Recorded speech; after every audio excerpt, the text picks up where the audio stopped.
thanks for inviting me. Thanks to the sisters for organizing this, and welcome to those members of the caravan that have come from outside of the city.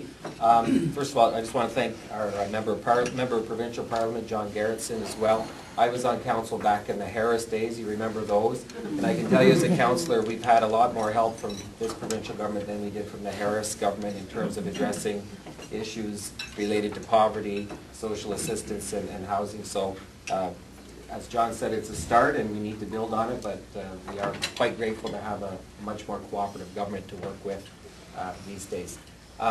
You know, a lot of people say that the city of Kingston is lucky during these bad economic times because we're a public sector town, and in some ways, you know, they're correct, but I don't think we should rest on our laurels. Poverty still does exist in our city. There are still people in need. There are still people that are being laid off despite the fact that we do have a strong public service.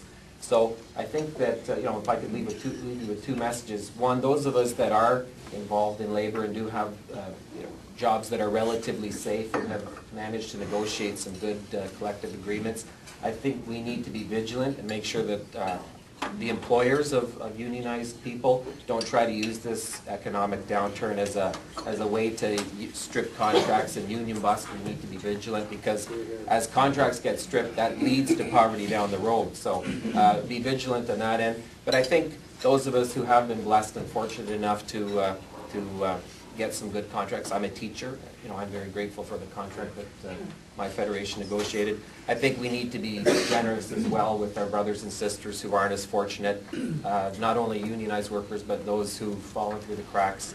So, you know, maybe be a little bit more generous when we're asked to give to charity or help people out, those of us who've been fortunate enough to weather this storm. So that's all. Oh, yes.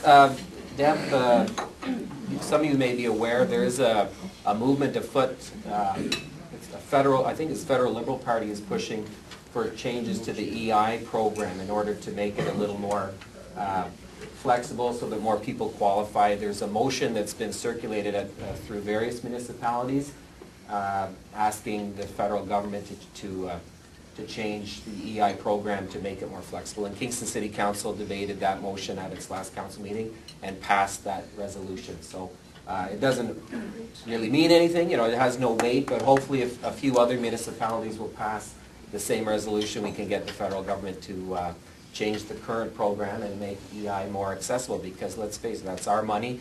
People paid into it. People expect that they should be able to tap into it when times are tough.